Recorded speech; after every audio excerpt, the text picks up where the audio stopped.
On August 7, 2020, officers Jordan Horn and Dalton Martin of the McDowell County Sheriff's Office of West Virginia visited the 66-year-old named Donnie Harrison and his wife Ventress, who is 63, as they were sitting on the front porch of the house, which was rented from the ex-military officer named Jason. The deputy came in and asked questions related to 4 marijuana plants that were planted nearby. So let's watch the video further and see what happens. Just because in the season that we're living in, I think it's important that I have your names. What do you mean, man? A lot of crazy stuff going on. When the law enforcement officials came to the Harrisons' home, the elderly woman greeted them by saying "season" before inquiring about the officers' identities. When the officer inquired as to what she meant by that, she responded that there are numerous occurrences taking place and that she's inquiring about the name of their security. Police officers in this area to come up and say, "Are you growing marijuana?" That is preposterous to me. It's just a question, man. Yeah, well, I get that. She gives off the impression of being irritated as she asserts that the officers from the surrounding area came and questioned them if they were growing marijuana there, which the speaker finds to be a ridiculous request. And so then my only question to you is your names, just so it's okay in my own heart and mind. And when I say the season we're living in, you know the season we're living in. Y'all concerned about something over here at this house? In order to defend himself, the officer claims that it is only a question, to which the lady responds in an unprompted manner that she understands, and she's merely requesting the officer's name for her own mental and emotional well-being. This house? No, that house. Yes. Who lives there? Mr. Ferguson. He's probably there now, he's 79. Jason, the owner of the residence, interjects himself into the conversation and inquires of the police about whether or not they check the other house, where the police will inquire about the person who resides there by asking for their name. All right, what's your name, sir? Jason Tart. Jason Tart. Tart. And what do you mean by the season we're living in, ma'am? Sir. What do you need? You got any questions for me? No, I'll collect some information from you in a minute, your name and date of birth and such. The lady responds to the person who's living in that house. What do you need my information for? You own these 2 homes, correct? What Okay, these 2 homes got to do with that? These 2 homes is near that marijuana grow, so I'd just like to have your name. You know how many people go through here? I understand. That's not going to... The officer then asks the name of the individual standing beside the lady, where Jason introduces himself and asks the lady what does she mean by the term season, in which the owner of the house jumps in and says what the officer requires. Do you one bit of good?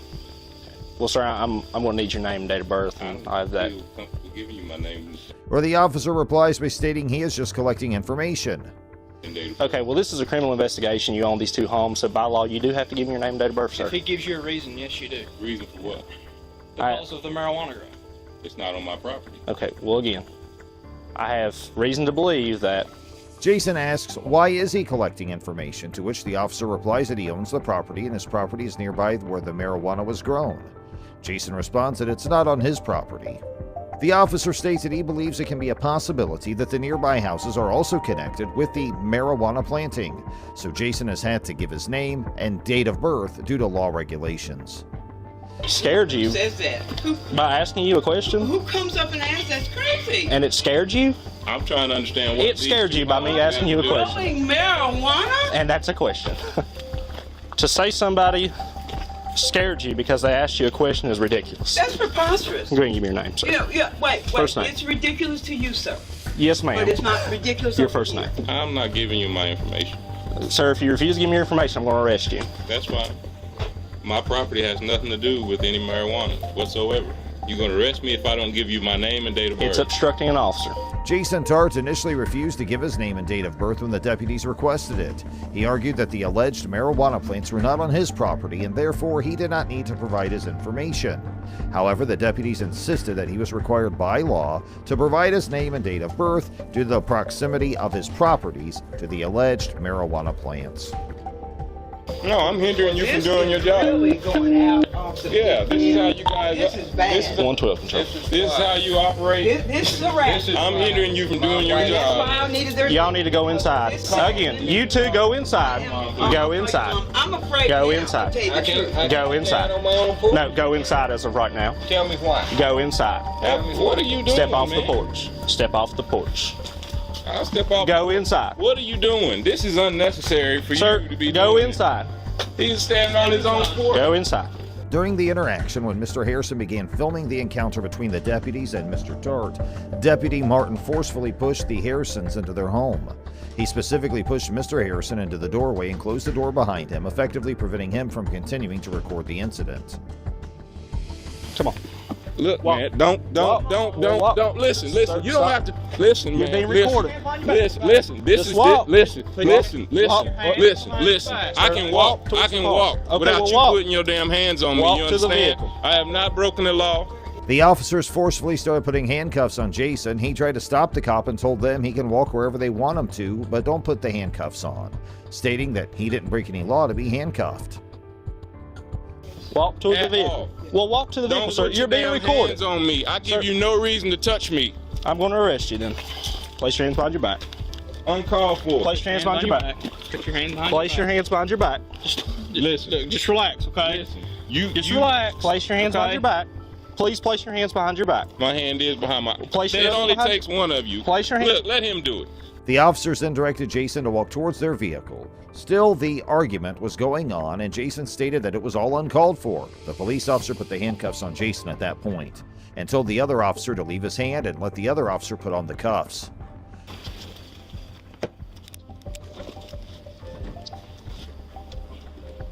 He owns two properties right here on this Baptist Drive road. We located a marijuana grow, probably not 100 foot, 50 foot from this last property of his, and he just won't give us his name, date of birth. The officers took Jason towards their vehicle, made him sit inside, and updated their heads about the situation, stating that Jason's not providing his ID and credentials when asked for, and lives approximately 50 to 100 feet away from the scene where the marijuana was found.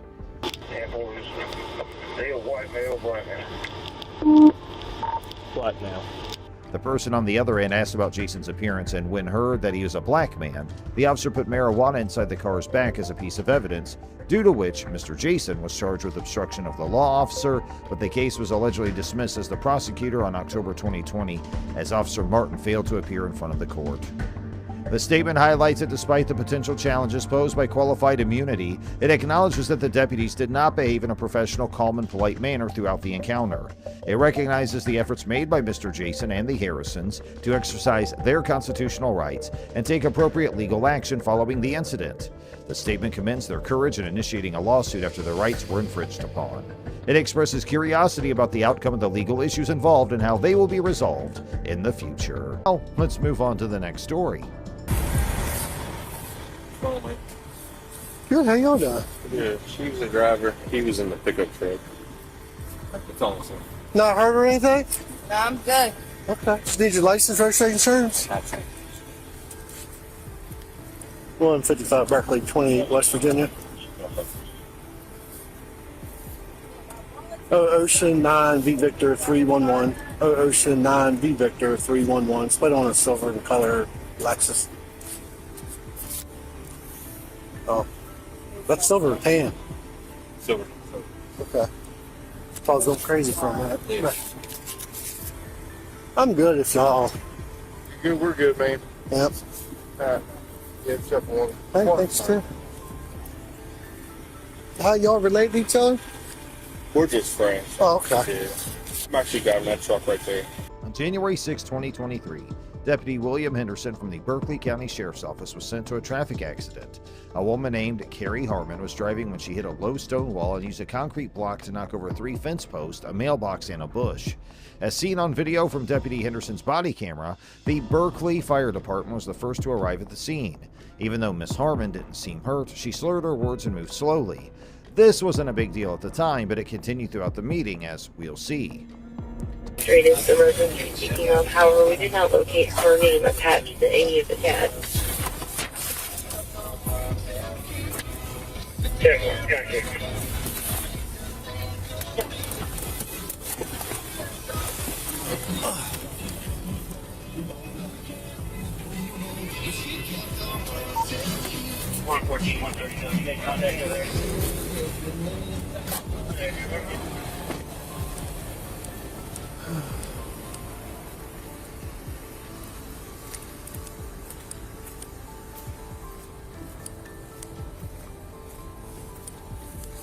Still, Deputy Henderson asked Miss Harmon if she had a favorite tow truck company. She said that her father, Nathan Harmon, would take care of the problem. Nathan Harmon is a Berkeley County sheriff, which suggests that Miss Harmon may be depending on her father's power and influence to stay out of trouble. We'll talk about this a little more later. Then Deputy Henderson went to his police car to check Miss Harmon's pass through dispatch. After being inside for a few minutes, he came out and gave her a sheet asking for a written statement about the traffic accident. One thing that stands out about this situation is how unconcerned Deputy Henderson seems to be about the traffic accident. He did not directly ask about the details of what happened, nor did he look into the situation fully. Even though Miss Harmon showed signs that she might have been drunk, no one thought anything of it.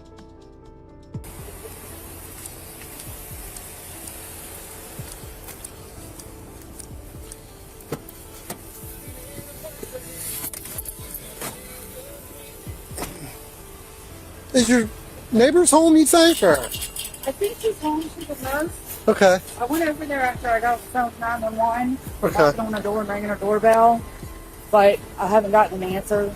She's a nurse, I think, in Winchester. Okay. So I don't know if she's... Yeah, I just got to leave her some information, that's all. So I see the vehicle, but so. Yeah, that's the one she's regularly got. Okay. Thank you. At this point, Deputy Henderson went to the Berkeley County Sheriff's Office and got a digital camera. Officers often use these cameras to take pictures of accident scenes to go along with the written accounts from patients or witnesses. Deputy Henderson did a good job with many of his duties, but he forgot to find out if Miss Harmon was at fault for the accident or if she was drunk, which were both important parts of the investigation. Continuing with the incident, Deputy Henderson walked up to Miss Harmon's car as she was finishing her written statement. The two talked briefly about what happened. During this talk, Miss Harmon made a claim that a deer might have been involved. She said she either veered into the wall while trying to miss the deer or hit the deer on the right side of her car. It should have hit me. I'm telling you. For it to look like that, it's gotta hit me. I saw that motherfucker on the right-hand side, and I'm like, oh no. It's either swerve or you hit it. Oh, man. You don't like stuff because you got open shoes on.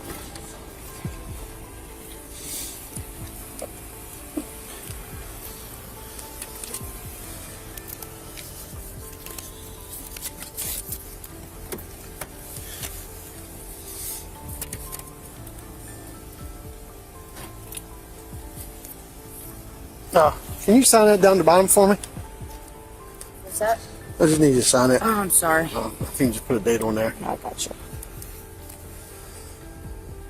When Miss Harmon used her broken windshield to back up her story, Deputy Henderson quickly shined his flashlight on it, but he didn't see any signs that a deer had hit the car. This made people wonder how a deer could have gotten away from the accident without getting hurt or leaving any blood. Deputy Henderson seemed to have the same doubts when he stopped for a moment to look at the window, but he decided not to ask Miss Harmon any more questions about her questionable claim. Instead, he looked around the car and made some notes. At this point, Sheriff Harmon showed up, and things started to get strange and hard to believe. Sheriff Harmon tells Deputy Henderson that there is something he needs to look at inside Miss Harmon's car. Without saying anything, Deputy Henderson gives Sheriff Harmon his lantern and lets him come up to the car and get in. South Carolina law says that what Sheriff Harmon did could be considered messing with evidence, which is a very bad thing to do. To make matters worse, Sheriff Harmon asked Deputy Henderson if his daughter was inebriated, to which Deputy Henderson reacted with laughter, indicating that it did not appear so. Subsequently, Miss Harmon's vehicle was towed away and the scene was cleared. The investigation concluded that Miss Harmon had failed to exercise caution while negotiating a turn, and she received a warning for her careless driving.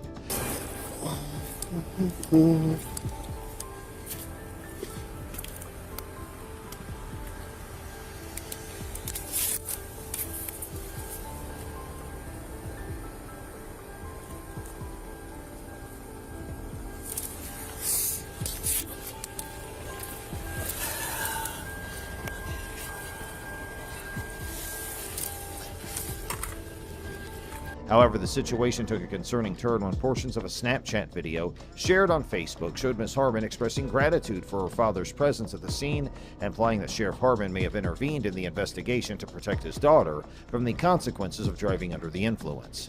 In response to these suspicions, Sheriff Harmon issued a statement a few days later, claiming that he responded to the scene purely to ensure his daughter's well-being and denying any interference or direction given to the investigating officer. The official report released by Deputy Henderson did not indicate any suspicions of drug or alcohol use, and Ms. Harmon's driver condition was deemed normal without any effort to confirm her fitness to drive. Notably, the report did not support Ms. Harmon's claims of a deer strike, contradicting her written statement that she was following a car when she was hit by a deer on her right passenger side. And now comes our third story. In this story, a group of children in Lorain, Ohio were subjected to police harassment on the excuse of jaywalking. However, further investigations proved that the event was staged by the police officers involved. On February 15, 2023, a 16-year-old kid and his cousin, and a friend, crossed West 27th Street and made their way to the boys' residence. An unmarked police car containing a Lorain police officer and an agent from the Bureau of Alcohol, Tobacco, Firearms, and Explosives drew up to the scene, according to surveillance video from the family security camera. The cops attempted to converse with the lads, but they already were inside the residence and the officers were unable to make contact.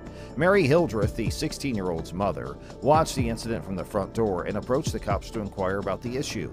Notably, the kid showed no symptoms of escaping the cops, instead quietly entering the house when the car arrived.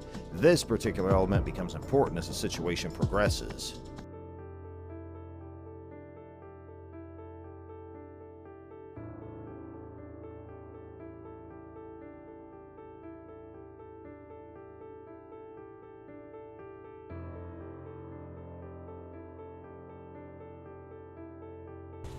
The cameras get a clear picture of the cops coming and of Miss Hildreth's first talk with one of them.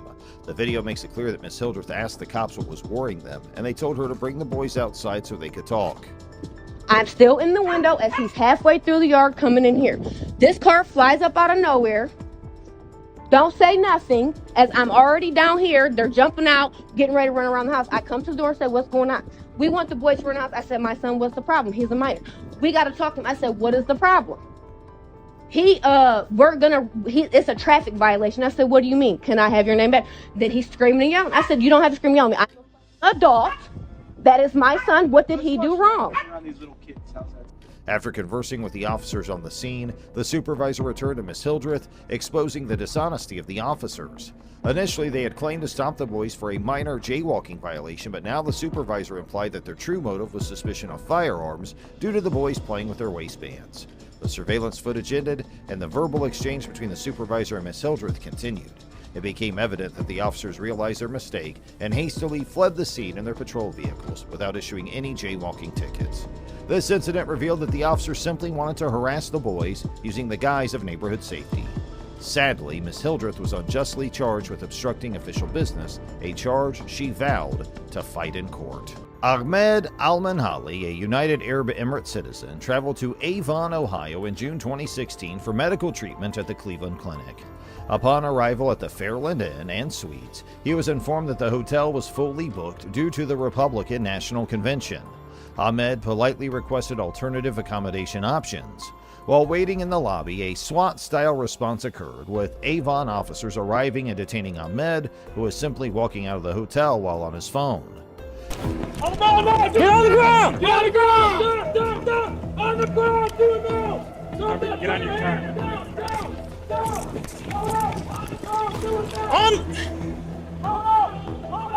Confused by the situation, Ahmed questioned the officers, but they handcuffed and searched him, damaging his phone in the process. They found a second phone, which Ahmed used for business purposes. What? Take the phone away! Cover the entrance, LP. Get your back. Yeah. What did this? Go down there. What is it? Despite no evidence of wrongdoing, the officers treated Ahmed as a terrorist, disregarding any investigation or backstory. Simultaneously, an officer spoke to the hotel receptionist who had made a 911 call, falsely claiming Ahmed had pledged allegiance to ISIS. The officer soon realized it was a false alarm and called off the search. Meanwhile, Ahmed collapsed and passed out, prompting paramedics to administer aid and to take him to a nearby hospital. The incident gained international attention, leading to the United Arab Emirates Ministry of Foreign Affairs to demand an apology from Avon officials. The mayor and police chief apologized to Ahmed, emphasizing that the incident did not reflect their community's values. Marriott International, the hotel's owner, expressed regret and committed to training to prevent similar occurrences. You should not have been put in that situation like you were. There were some false accusations made against you. and those are regrettable. Mayor Ahmed filed a Jensen said lawsuit in a against the statement, hotel and its "This front was a desk very employee, citing unfortunate racial incident profiling. and does not While the reflect police our department community." initially considered charges Avon is against the proud to welcome 911 visitors caller, from the a United grand Arab jury declined to Emirates indict and anyone other after reviewing countries the who evidence. regularly After come 3 to years of Northern litigation, Ohio for Ahmed settled tourism, the lawsuit business, for an medical undisclosed care, amount. or education. The settlement aimed to compensate Ahmed for physical, psychological, and financial damages. However, he still faced lasting emotional distress, was haunted by the officer's eyes, and experienced sleep disturbances. The incident highlighted the need for improved cultural understanding and sensitivity among law enforcement personnel. Here we have Brian Filipiak, a 47-year-old Washtenaw County Sheriff's Lieutenant, who was off duty when he got pulled over. Deputy Morrison, after stopping Lieutenant Filipiak, informed him about the reason for the traffic stop. Subsequently, Deputy Morrison inquired if Lieutenant Filipiak had consumed any alcoholic beverages that afternoon. In response, Lieutenant Filipiak acknowledged that he had indeed consumed a couple drinks. After Deputy Morrison confirmed Lieutenant Filipiak's identity, he returned to his vehicle and instructed the lieutenant to exit the truck for a field sobriety test. The purpose of the test was to assess whether Lieutenant Filipiak had consumed an excessive amount of alcohol, despite it being evident he was clearly unfit to drive. Exhibiting evident signs of severe intoxication, such as slurred speech and watery eyes, Lieutenant Filipiak left no room for doubt that he was heavily under the influence. Okay, you got your ID? However, despite this clear indication, Lieutenant Filipiak adamantly refused to comply with Deputy Morrison's request to step out of the vehicle. Instead, he insisted that Deputy Morrison should either allow him to return home or let him sleep it off on the side of the road. In response, Deputy Morrison firmly informed Lieutenant Filipiak that his options were limited and made it clear that he would not allow him to be released in his current condition. Multiple reckless driving calls about you. Okay. And then when I'm calling you, you're hitting the shoulder of the road. You been drinking? How many? Okay. Where are you reaching in the back for? I seen you reaching in the back. You have an open container back there? Okay, you been drinking on the way here? You got your registration, proof of insurance? Do you have a firearm on you? Okay. Do you got your pistol? Are you a corrections officer or a deputy? Lieutenant? Okay. Despite Deputy Morrison's persistent attempts to persuade Lieutenant Filipiak to exit the vehicle, the latter remained adamant in his repeated request to be released. He proceeded to assert that Deputy Morrison's job would not be jeopardized if he let the situation slide, emphasizing the potential consequences for himself if the matter were pursued. Brian, I'm going to have you step out of the car when I do field sobriety test for you. Okay? However, Deputy Morrison understood that ignoring the incident would not only lead to his termination, but also result in misdemeanor charges carrying a penalty of up to 1 year of imprisonment or a fine of $1,000. Deputy Morrison was fully aware of the extent of Lieutenant Filipiak's intoxication, as he had allegedly observed the lieutenant discarding open containers in the back seat during the traffic stop. I'm going to ask you to step out of the vehicle. What would you like me to do? I can't. I had multiple phone calls. You'd be in the same situation if I was in the vehicle in your county, correct? All right, just let me stay here. You can't. I'm going to ask you nicely to step out of this vehicle. Brian, my hands are tied. If I let you go, I'm going to lose my career over you. You don't think I wouldn't? This is Northern Michigan. We're a small department. Okay, I'm going to ask you nicely to step out of the vehicle. You know I have my job to do. You know that. Yeah, I just want you. And I understand your point, your position. Okay, I'm trying to be as cooperative and nice to you as I can. Despite Deputy Morrison's continuous efforts in trying to have Lieutenant Filipiak step out of the vehicle, After nearly 5 minutes of persistent requests for Lieutenant Filipiak to exit the vehicle, Just let me go. I can't let you go. We're way past that point. You know this. You're a lieutenant. You know how this works. Yeah, I do. You would tell one of your deputies if they called you right on the side of the road and they asked you what to do. So, if one of your deputies is in the position as I am right now, calling you as a lieutenant, Lieutenant, this is what I got. What should I do? You're just going to say let him go?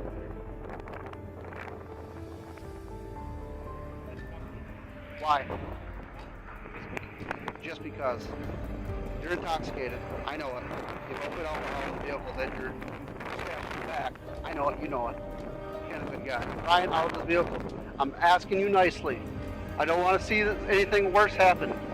Okay? No. Deputy Morrison, having reached the limits of his patience, opened the door and firmly instructed the lieutenant to step out, avoiding any need for further escalation. Deputy Morrison proceeded to inform Lieutenant Filipiak that he would be arrested for refusal to comply if he persisted in refusing to exit the vehicle. RNO, an abbreviation for resisting and obstructing a police officer, is a felony offense that carries a penalty of up to 2 years of imprisonment, a fine of $2,000, or both. After an additional 5 minutes had passed, Deputy Morrison cautioned Lieutenant Filipiak that he would be tased if he continued to resist compliance with his instructions. Consequently, Deputy Morrison retrieved his taser and aimed it at the lieutenant, while firmly warning him that failure to comply would result in being tased. Deputy Morrison even considered using the backup taser at that moment. In this situation, Deputy Morrison possessed the authority to employ his taser and would not have faced repercussions for doing so. Fortunately, the threat of being tased successfully persuaded Lieutenant Filipiak to finally exit the vehicle. As anticipated, Deputy Morrison did not tolerate Lieutenant Filipiak's resistance, instructed Lieutenant Filipiak to occupy the back seat of his patrol car, intending to transport him to the police station. Despite Deputy Morrison's clear directive to sit in the car, Lieutenant Filipiak persisted in his refusal, stating, "I am who you guys are. Do you guys realize that?" This remark strongly indicated that Lieutenant Filipiak was attempting to exploit his position of authority, seeking a preferential treatment based on his status. All right, we're done with this. Hold on. Talk to me. Yes or no? Are you doing field sobriety tests? All right, so if this was the other situation. Lieutenant Filipiak clearly held the belief that he was exempt from abiding by the law. However, the officers present at the scene were determined to make it evident that such was not the case. Following some further struggle, they managed to successfully place Lieutenant Filipiak inside the patrol car. I'm not resisting, but let's stop. You're tensed up. Let's talk about it. We've talked. I don't want to put you on the ground. No, I don't want to make this worse. All right, I will just sleep it off. Dude, stop it right now. You know, stop it. Allowing for his transportation to the police station, where he would face the consequences of his actions. Subsequent breath tests conducted at the police station revealed that Filipiak's blood alcohol level registered at 0.28 and 0.27%. For context, the legal limit for operating a motor vehicle in the United States is a mere 0.08%. What happens? We're going to take you to the jail and ask for a data master. If you refuse that, we're going to get a search warrant for your blood. Brian, have a seat. Stop, guys. Hold on. Therefore, Lieutenant Filipiak's blood alcohol concentration was over 3 times the legal limit, subjecting him to Michigan State's super drunk law, which carries penalties of up to 180 days in jail, fines of up to $700, and up to 360 hours of community service. So it's time to watch our next case. On July 26, 2021, the Orangeburg Department of Public Safety received a distress call from a female resident of Colton Village Townhomes in Orangeburg, South Carolina. The caller reported that a man was vigorously banging on her door and window, attempting to gain entry. Furthermore, she alleged that the man possessed a firearm tucked into the waistband of his jean shorts. In response, dispatch promptly directed all officers in the vicinity to respond without delay. Officer David Lance Dukes arrived as the first responder at the scene. With his firearm drawn, Officer Dukes exited his patrol car and proceeded to instruct a 58-year-old disabled man, along with his cousin DeMario Julian, to immediately lie on the ground. At this juncture, it was evident from the body camera footage that Mr. Gillard was complying with Officer Dukes' commands. The recording captured Mr. Gillard raising his hands in the air and proceeding to lower himself onto his hands and knees as directed by the officer. However, before Mr. Gillard could fully assume the prone position on the ground, Officer Dukes unexpectedly and forcefully stomped on Mr. Gillard's neck. The impact caused Mr. Gillard's head to forcefully strike the pavement, resulting in a bruised forehead. Subsequent investigations revealed that Mr. Gillard's delay in complying was due to the presence of metal rods and pins in his leg and hip as a result of a previous injury. Following the aggressive act, Officer Dukes promptly restrained Mr. Gillard by placing him in handcuffs. Immediately afterward, Officer Dukes informed a second officer at the scene that there should be a gun behind Mr. Gillard, suggesting that Mr. Gillard had allegedly left a firearm behind the white SUV where he had been positioned prior to the confrontation. There's a gun behind me. There's a gun, I believe, behind me. I ain't got no gun there. Mr. Gillard assured Officer Dukes that there was no gun present, and upon a quick examination, the second officer confirmed the absence of any firearm. Officer Dukes proceeded to conduct a search of Mr. Gillard's person, accusing him of failing to comply with orders. However, as evident in the earlier body camera footage, Mr. Gillard had been complying with Officer Dukes' commands from the beginning. Not once did Mr. Gillard exhibit any behavior it could be perceived as a threat, thereby negating Officer Dukes' justification for excusing excessive force against him. Once Officer Dukes ensured that Mr. Gillard did not possess a firearm, he decided to search the vicinity of the SUV himself in hopes of locating the alleged weapon. It swiftly became apparent that there was no gun to be found. Instead, it was discovered that Mr. Gillard had been carrying a stick wrapped in shiny silver tape, which he typically used as protection against aggressive stray dogs. Officer Dukes and the second officer helped Mr. Gillard back up onto his feet, at which point he began expressing his dissatisfaction regarding the unnecessary impact of his head on the concrete. The visible injury to Mr. Gillard's forehead, marked by a bruise and swelling, further supported his claim. In response to Mr. Gillard's confrontation regarding the incident, Officer Dukes provided a reply. At this point, it became apparent that Mr. Gillard was in need of medical attention. However, neither of the officers present on the scene initially took this into consideration. Fortunately, Officer Queenie Polidor arrived and promptly recognized the necessity for emergency medical services, requesting EMS assistance. As Mr. Gillard continued to express his grievances regarding the incident, Officer Dukes approached Officer Polidor and another responding officer to inform them about the situation. However, Officer Dukes' account was far from truthful. He claimed that when Mr. Gillard walked in front of the SUV, he believed Mr. Gillard was carrying a gun and repeatedly instructed him to drop it. Officer Dukes made further allegations claiming Mr. Gillard had his hands in his pockets and repeatedly ignored requests to show his hands. However, the body camera footage once again contradicted Officer Dukes' statements. He was in front of the car when I came up, and he was walking like this. And I thought it was a gun at first. I said, drop the gun, drop the gun, drop the gun, drop the gun. I had him at gunpoint. Clearly showing Mr. Gillard complying with the orders by keeping his hands raised above his head. Officer Dukes mentioned to a fellow officer that he wanted to take the stick as evidence, stating that it was the reason for his actions. In response, the fellow officer promptly questioned the necessity of using the stick as evidence, pointing out that the body camera footage would suffice. EMS arrived at the scene to attend to Mr. Gillard's condition. While Mr. Gillard was being examined, Mr. Julian approached Officer Dukes and requested a card with his details on it. In response, Officer Dukes promptly informed Mr. Julian that he did not possess a card and clarified that the department did not issue such cards in any case. Officer Polidor quickly recognized Officer Dukes' misstatement and promptly corrected him. She asserted that they indeed possessed cards and proceeded to provide Mr. Julian with her own cards as requested. On July 31, 2022, the South Carolina Law Enforcement Division announced that Officer Dukes was taken into custody and charged with first-degree assault and battery. Several months later, in November 2021, Mr. Gillard received a compensation settlement of $650,000 from Orangeburg, South Carolina. City officials additionally expressed their commitment to establishing a citizens task force to provide oversight and guidance regarding interactions between residents and the Orangeburg police.